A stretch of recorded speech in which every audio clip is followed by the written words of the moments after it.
joining us now to put all of it in perspective and to help anyone who is still stuck out there. Airlines Weekly, Seth Kaplan. Good morning, Seth. Have you ever seen anything like this before? It's certainly not a lot of precedent. We've had, of course, our own hurricanes over the years that have canceled even more flights, affected even more people. But we estimate about 60,000 people in South Florida alone flying to and from here on canceled flights. That's a lot of people. That's about the population, say, of Weston or maybe Homestead, all on canceled flights. So other than those tragic days after 9/11, hard to remember an event happening so far away affecting so many people here.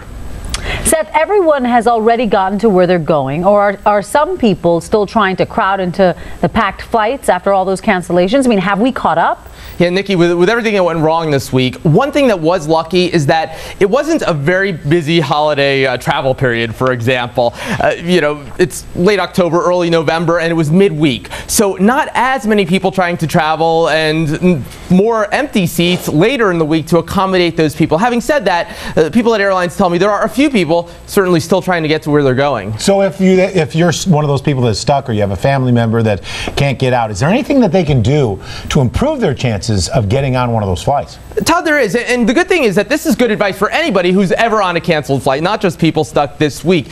Let's say you're on a flight from Miami to LaGuardia and it's canceled. The airline will automatically try to find you another seat from Miami to LaGuardia. But let's say you know that you're happy to go from Fort Lauderdale to JFK, or hey, even Philadelphia if it's what gets you there closer to where you're trying to go as soon as possible. The airline won't assume that. Tell them that. Tell them how flexible you are. Tell them I'm willing to use other airports, or I'm willing to connect, for example, rather than flying nonstop.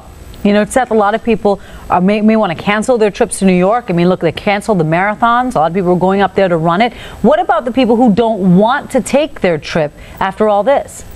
Yeah, I wish I had a better answer for them. In a sense, the people who were on canceled flights were actually the lucky ones, because if your flight was canceled, in general, the airlines will let you refund your ticket. But yeah, imagine somebody who was going to go to the marathon tomorrow, had their tickets, the marathon was canceled, and now they don't really need to travel, but their flight is still scheduled.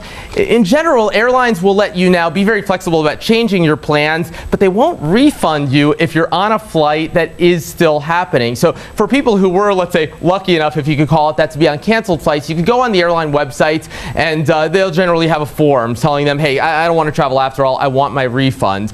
But if you are still scheduled to fly, you're going to have to tell them, hey, I want to fly later, or at least I won't have to pay, but they won't give you your money back. A couple other pieces of advice, by the way, for people who are thinking of traveling in the future.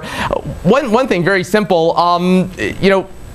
print out your reservations. People this week, we're so used to having email now.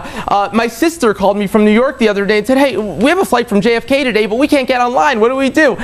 So good advice, always, print out a copy of your reservations. Keep it handy just in case something crazy happens. The old school basics always work. That's Keep that printed ticket. Thanks a lot, Seth. Thank you.